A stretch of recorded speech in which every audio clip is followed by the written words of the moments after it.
Creature Commando est la première œuvre du nouveau DCU, chapeauté par James Gunn. La question, ça vaut quoi les amis? Ça tombe bien, c'est le sujet de la vidéo.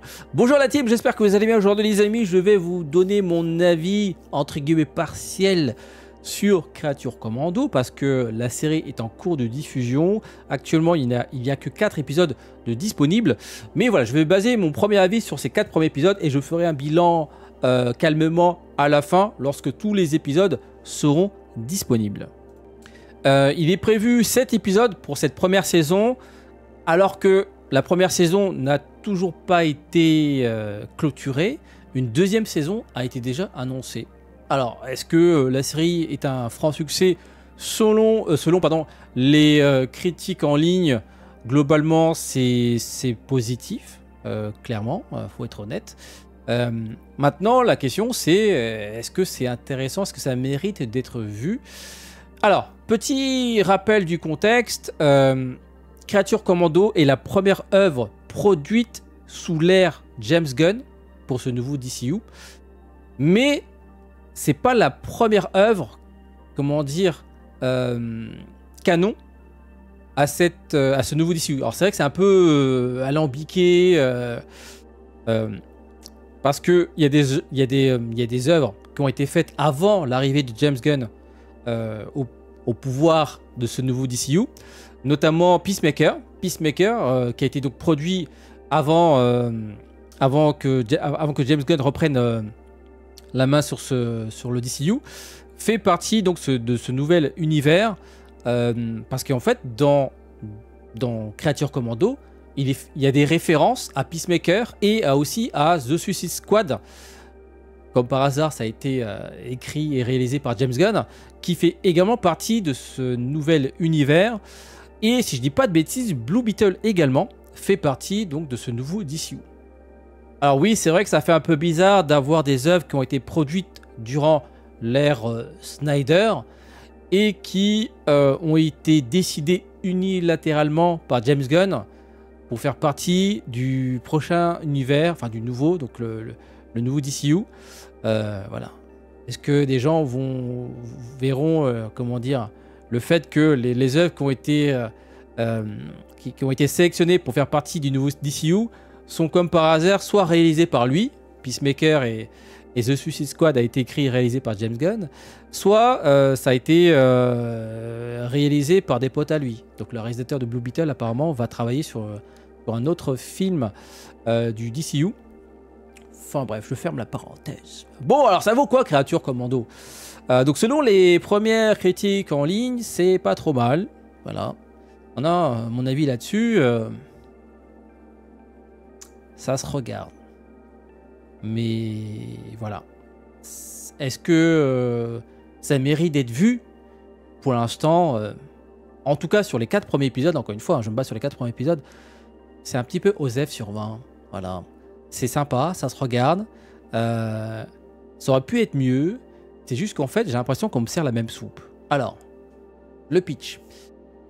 Des gens qui se connaissent pas plus que ça vont devoir se côtoyer pour réaliser une mission suicide. Tiens, ça rappelle The Suicide Squad. Tiens, ça rappelle Peacemaker. Tiens, ça rappelle les Gardiens de la Galaxie. Alors quand je dis mission suicide, une mission périlleuse, voilà. Des gens qui s'apprécient pas forcément, qui sont pas du même bord, qui sont pas potes de base, vont devoir travailler ensemble pour réaliser une mission très dangereuse. Voilà. Quand tu as vu les récentes productions, enfin les récentes réalisations de James Gunn, et tu regardes Creature Commando qui est écrit par lui, James Gunn, tu te dis mais en fait c'est... On se tape la même écriture. La seule chose qui change, c'est les protagonistes. Mais sinon, il y a zéro surprise, en fait. Donc là, on va voir des losers. Donc, c'est des personnages qui sont pas forcément considérés comme des gens fréquentables, qui n'ont pas forcément des grandes qualités à première vue. Hein. C'est souvent des gens qui ont beaucoup de défauts qu'on met en avant. Ils ont un petit côté loser. Mais au final, ces losers vont finir par réaliser un acte héroïque. C'est exactement le pitch de Guardian Galaxy, c'est exactement le pitch de Peacemaker, c'est exactement le même pitch que Suicide Squad. Et Creature Commandos, bah, c'est la même chose en fait. Du coup, il y a zéro surprise. Zéro surprise. Alors, peut-être que les gens qui ont jamais vu la moindre œuvre de James Gunn vont trouver ça sympa. Donc oui, si tu n'as jamais regardé quoi que ce soit de James Gunn, en fait, tu vas trouver ça bien en fait. Tu vas dire, oh, c'est pas mal, mais en vrai, il y a zéro surprise. Voilà. Ah oui, j'ai oublié de préciser, si vous voulez regarder la série, ça va vous coûter 2 abonnements. L'abonnement Prime Video, voilà, c'est marqué en haut. Et puis ensuite, il faudra payer un abonnement max en plus. Alors, pour les personnes qui seraient intéressées, actuellement, il est possible de tester gratuitement Prime Video en souscrivant à Amazon Prime pendant 30 jours. Voilà, vous avez le lien affilié dans la description. Voilà, vous testez pendant 30 jours. Vous avez accès à Prime Video, à tout le catalogue gratuit de Prime Video, à Prime Gaming, donc plein de jeux qui sont gratuits, et à la livraison Amazon Prime gratuitement pendant 30 jours. Si ça ne vous plaît pas, le 29e jour, hop, hop, hop, vous annulez tranquillos. Voilà, c'est gratuit, testez le service. Comme ça, vous pouvez mater des séries, des films gratuitement. Par contre, si vous voulez regarder Creature Commandos, il faudra lâcher encore 5 balles. Eh oui, c'est pas donné. Hein. Ça en fait des abonnements au final. Donc, actuellement, il y a 4 épisodes. Et en fait, l'écriture est sans surprise. En fait, chaque épisode est centré sur un personnage. En fait, tu as l'intrigue principale. Ils ont une mission suicide à faire. Voilà. En gros, Amanda Waller fait appel à Rick Flag Jr., qui est le fils de Rick Flag qu'on a vu dans The Suicide Squad. Il doit travailler avec des monstres, d'où le nom Creature Commando, pour réaliser une mission suicide. Ils doivent protéger la princesse Ilana, dont le pays est en pleine guerre. Voilà, il y a des gens qui veulent l'assassiner. Voilà, c'est mes revenus. Le pays, c'est Pocolistan. C'est un peu pas facile à prononcer. D'ailleurs, c'est ce qu'on voit dans le trailer de Superman. À un moment donné, on voit des soldats qui tirent avec des rayons laser avec le bras, là. Bah, en fait, c'est eux. Alors, du coup, est-ce que pour l'instant, ça vaut le coup de regarder, comment dire, Creature Commando pour ensuite apprécier le prochain Superman? En vrai, c'est un peu trop tôt. Encore une fois, là, je me base sur les 4 premiers épisodes. Mais en fait, le fil conducteur, donc, c'est cette Suicide Squad qui doit protéger la princesse. C'est vraiment le petit fil conducteur, mais à côté de ça, chaque épisode sera centré sur un des personnages de ce commando un peu particulier. C'est que des monstres, en fait. Donc, en fait, en pleine narration, on nous téléporte dans le passé pour découvrir le passé de tel ou tel personnage. Voilà, ça fait ça pour chaque épisode. Du coup, ça casse la narration principale qui est en fait pas si intéressante que ça, parce qu'en fait, on devine très vite ce qui va se passer. Du coup, en fait, on regarde, mais il n'y a pas de surprise. Voilà. Les 2 premiers épisodes étaient disponibles dès le début. J'ai regardé, mais j'ai trouvé ça long parce que, comme je dis, ça se regarde. Mais je veux dire, par rapport à l'écriture d'une série comme Invincible, bah à la fin d'un épisode, tu as envie d'enchaîner les autres épisodes. Tu peux enchaîner tous les épisodes d'un coup.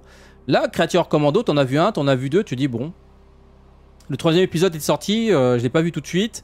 Pareil pour le 4e épisode, j'avais complètement oublié qu'il y avait un épisode qui était sorti. Voilà. Ça se regarde, mais en vrai, l'écriture elle est vraiment pas incroyable. Hein. Je me dis même que est-ce que c'était vraiment pertinent de confier l'écriture à James Gunn? Alors James Gunn apparemment il avait déjà écrit les différents scripts avant son arrivée au pouvoir sur le nouveau DCU. Mais productivité, qualité, ça va pas forcément ensemble en vrai. Il travaille sur le nouveau, il a travaillé sur le nouveau Superman. Il travaille en plus en parallèle sur le Peacemaker saison 2. Et en plus, il a travaillé donc sur Creature Commando. Ça fait beaucoup et comme j'ai dit, hein, il y a zéro surprise quand tu regardes les épisodes. Alors je sais que certains vont me sauter à la gorge. Je pense ouais, t'aimes pas James Gunn. C'est pas une question j'aime. Je crache pas sur son travail dans l'absolu. Les Gardiens de la Galaxie, le premier épisode, quand tu connais pas son travail, très très bonne surprise. C'était vraiment la meilleure œuvre du MCU à sa sortie. Puis le 2e épisode, c'est juste un copier-coller, du coup il y avait plus de surprise. Et le 3e épisode, c'est pareil, copier-coller. Mais voilà, la seule scène que j'ai retenue des différentes trois gardiens de la galaxie, c'est la scène dedans dans le premier et la scène, le plan séquence dans le 3. Mais sinon, j'ai vu aussi Peacemaker. En fait, j'aime bien. En fait, à la base, j'aimais bien son travail. Mais en fait, quand tu t'intéresses à son travail, t'as l'impression qu'il fait tout le temps la même chose. En fait, c'est ça le truc. J'aurais vu juste les gardiens de la galaxie. Je dis putain, le mec, j'aime bien ce qu'il fait, tu vois. Du coup, je me suis intéressé à ce qu'il faisait à côté, tu vois, ses prochaines productions, etc. Ensuite, il a fait The Suicide Squad. Je me dis, tiens, c'est sympa, mais on dirait les Gardiens de la Galaxie. Puis j'ai regardé Peacemaker. Qui ici a regardé Peacemaker? Moi, j'ai regardé. J'ai payé l'abonnement Max aussi hein, pour regarder Peacemaker. Tu regardes à la fin de Peacemaker, tu te dis, bon, c'est la même histoire, mais c'est pas le même protagoniste. Voilà. En fait, c'est cet aspect redondant qui fait qu'en fait, il n'y a plus de surprise. Voilà, du coup, je regarde sans être époustouflé par ce qui est proposé. C'est pas mauvais en vrai, hein, c'est pas mauvais. L'histoire de G.I. Robot est assez intéressante. Voilà, c'est un robot qui est spécialisé dans la destruction de nazis. Je trouve ça intéressant, le fait de faire un parallèle avec la société actuelle. Il y a quelques années en arrière, enfin il y a quelques décennies en arrière, dégommer des nazis c'était normal. Et aujourd'hui, bah, tu finis en prison. Voilà. Bon, je vous spoil un petit peu, mais après, comme je vous dis, hein, ça se regarde, mais sans plus. En fait, à la limite, ils auraient dû faire une saison complète sur G.I. Robot. À la limite. Voilà. En fait, t'as pas le temps vraiment d'avoir de l'affect pour ces différents personnages. Parce qu'ils sont plein. En fait, c'est que des personnages nouveaux, en fait. Autant dans The Suicide Squad, tu connais déjà un peu Margot Robbie. Bon, même si entre le premier Suicide Squad et le deuxième, il y a eu un soft reboot. Là, c'est que des nouveaux personnages, excepté Weasel. Weasel, là, le hamster, là, je sais pas quoi, là, qui était déjà dans The Suicide Squad 2, mais bon, il apparaît très brièvement.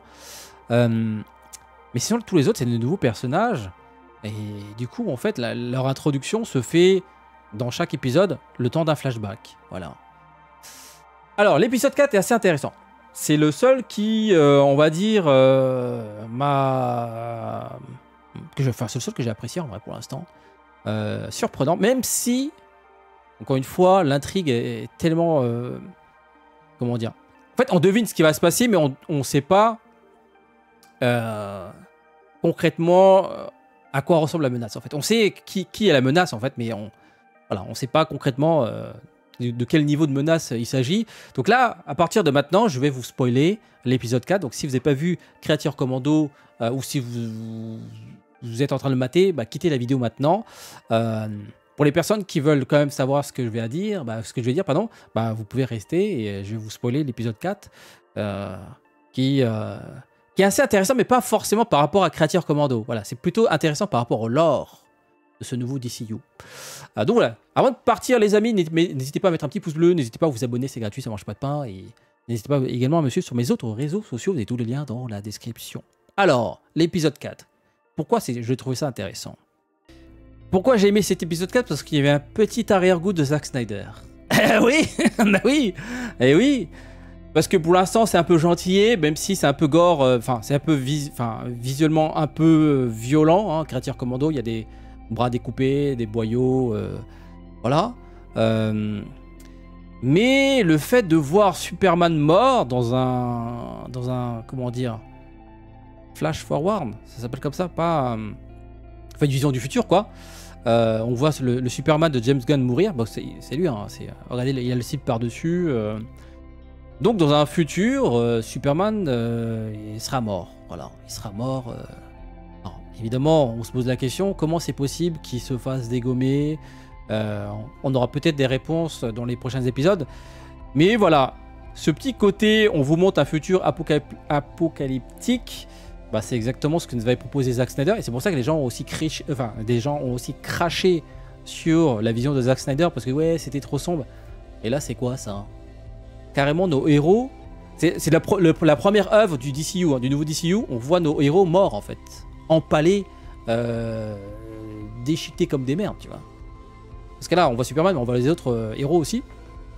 Alors par contre, à gauche, je sais pas qui c'est. Dites-moi si vous avez reconnu son costume. C'est pas Wonder Woman, parce qu'on la voit après. Le mec à droite, pareil, j'ai du mal à voir de qui il s'agit. Et puis l'autre personnage en arrière-plan, pareil, j'ai du mal à voir qui c'est. Ensuite, sur un autre plan, on voit Batman. Donc là, on a un aperçu du Batman de James Gunn. Bon, même si on a du mal à voir son costume, parce qu'en fait, il est très dans... Enfin, on voit très peu de détails à cause de la cape. Et surtout par rapport à l'angle. À gauche, je sais plus comment il s'appelle, mais c'est le sidekick de Peacemaker. Donc Peacemaker... Bon, en même temps, c'est sûr, mais bon, Peacemaker va rejoindre la nouvelle Justice League de James Gunn. Voilà, c'est James Gunn qui décide qui reste et qui ne reste pas, tu vois. Donc Peacemaker qui a été produit pendant l'ère Snyder. D'ailleurs, à la fin de Peacemaker, je vous spoil, hein, bon, j'ai fait ma vidéo critique, hein, allez la voir. À la fin de Peacemaker, il y a une scène avec la Justice League de Zack Snyder. C'est la seule raison pour laquelle j'ai regardé la série à la base. Hein. Je me suis dit, tiens, il y a un truc là, hein, je vais regarder quand même. Donc voilà, c'est le sidekick de... Lui là, c'est le sidekick de Peacemaker. Et puis on voit aussi Wonder Woman. Donc on a un aperçu de son costume potentiel. Vu que Superman, on le voit avec sa tenue actuelle, avec le caleçon par-dessus. Bon là on voit pas la cape, mais on retrouve à peu près l'aspect visuel du costume. Donc Wonder Woman aurait cette tenue là. Alors en arrière-plan, on découvre une meuf avec des ailes, donc ça peut être Hawkgirl. Et à gauche, on reconnaît Supergirl, qui aura droit à son film standalone. Et puis entre les deux, là, entre Hawkgirl et Wonder Woman, on a le nouveau Flash, apparemment. Ça a été confirmé par le réalisateur de l'épisode. Il s'agirait de... Pas de Flash... comment il s'appelle le nouveau? Ah, j'ai retrouvé. C'est Wally West. Ce ne sera pas le même Flash du Snyderverse. Là, c'est un autre Flash. Donc, c'est Wally West qui sera le Flash donc, de l'univers de James Gunn. Et en bas à droite, j'ai l'impression de voir le fils de Batman. Tu sais, un mec avec une cape. Et puis, bon, en fait, en vrai, ça peut être quelqu'un d'autre. Mais je pense que c'est... Parce qu'en fait, le prochain Batman a été déjà annoncé. Hein, je ne me rappelle plus du titre, mais c'est Batman et son fils. Je ne sais pas si c'est Damian Wayne. Donc c'est peut-être lui qu'on voit là. Et puis on voit aussi une scène, un plan de Peacemaker qui est finito au sol. Donc voilà, bon. Qu'est-ce que ça nous apprend tout ça que à l'avenir, Peacemaker et sa clique va rejoindre les super-héros qu'on connaît, donc la nouvelle Justice League là. On a un aperçu de Wonder Woman, même si Wonder Woman n'a pas été annoncé en film actuellement dans la première phase de ce nouveau DCU. On sait que voilà, Batman et son fils a été annoncé comme film. Wally West, donc le nouveau Flash, pareil, j'ai pas vu d'annonce concernant ce personnage. Alors peut-être qu'on le verra à travers un autre film, mais pas un film centré sur ce perso. Et par contre, Supergirl, on sait que ça a été déjà annoncé. Donc voilà, dans un futur, nos super-héros sont morts. Et ce serait la faute à la princesse Ilana. Pour l'instant, on ne connaît pas son pouvoir. Donc voilà, c'est vraiment l'épisode le plus intéressant. Même si je me doute que ça va jamais arriver. Parce que bon... Tu vois le Superman lumineux qu'on vient de nous présenter là, finir comme ça là. Je sais pas. Je pense qu'en comics, tu peux te permettre... de créer des effets visuels très graphiques. Mais bon, en film, je sais pas. Enfin, en fait, c'est possible, hein, mais pas avec le style de James Gunn. Bon. En attendant, cet épisode a marqué un peu la série parce que on propose quelque chose d'un peu plus sombre que le projet initial de James Gunn avec son Superman lumineux. Comme on a vu la bande-annonce, hein, le Superman lumineux, dès le début, on le voit tomber. En fait, le personnage le plus intéressant du trailer, encore une fois, je parle du trailer de Superman, c'est le chien, quoi. Le chien, c'est lui le véritable super-héros. Sinon, le Superman de James Gunn, pour l'instant, c'est un peu un loser, hein, vu les images qu'on a eues. Donc voilà les amis, donc pour l'instant je vais continuer à regarder, même si bon, il n'y a pas de surprise, hein. Je veux dire, Ilana, très vite tu as compris qu'elle cachait son jeu. Donc voilà, vraiment, ça se regarde, mais c'est vraiment, il n'y a pas de surprise. Dites-moi dans l'espace commentaire, est-ce que vous avez apprécié, enfin, est-ce que vous avez aimé enfin, si vous aimez cette série, même quand ils essaient de faire de l'émotion avec le flashback de Weasel, en fait, il n'y a tellement pas de surprise que, en fait, tu regardes et je suis pas vraiment surpris. En fait, le truc, c'est que ça reste quand même un abonnement à payer pour voir cette série, tu vois. Cette série, elle n'est pas en accès libre comme les œuvres sur Prime Video, sur Netflix. En fait, imagine, tu dois payer Netflix et en plus un autre abonnement pour pouvoir mater cette série. Alors qu'il y a de quoi mater à côté, tu vois. Je veux dire, si tu aimes les séries de super-héros comics avec plusieurs saisons, je te conseille Invincible. Invincible, en termes d'écriture, c'est le jour et la nuit par rapport à Creature Commando. C'est vraiment, ils jouent pas dans la même catégorie. Là, c'est la Ligue 2 et Invincible, c'est la Ligue des Champions, tu vois. Donc, si tu as envie de voir une bonne série comics, va voir Invincible. Là, tu vas les enchaîner les épisodes. Là, Creature Commando, ça se regarde quand t'as rien d'autre à faire. Je sais dur, mais encore une fois, moi, je me suis tapé tous ces films. Excepté les films qu'il a fait avant Les Gardiens de la Galaxie. Je sais qu'il a fait un autre film de super-héros avec des losers, mais bon, j'ai pas encore regardé. Mais sinon, depuis Les Gardiens de la Galaxie, j'ai regardé tous ses travaux. Gardiens Galaxy 2, 3, Peacemaker, The Suicide Squad et Creature Commando. Je vous jure, une fois que vous avez vu tous ces œuvres, t'as l'impression d'être dans une... comment dire, dans une matrice, tu regardes la même chose en boucle en fait. Il n'y a plus de surprise. Voilà. À la fin, les Creatures Commando vont s'allier pour neutraliser entre guillemets l'ennemi et ils vont faire un acte héroïque. Peut-être qu'il y aura des morts, voilà. Mais bon, voilà. Il y aura zéro surprise. Donc voilà les amis, ça se regarde. Dites-moi ce que vous en pensez. Je vous donne rendez-vous prochainement pour d'autres vidéos. Sur ce, passez un bon réveillon. Bonne fête de fin d'année. Ciao, ciao.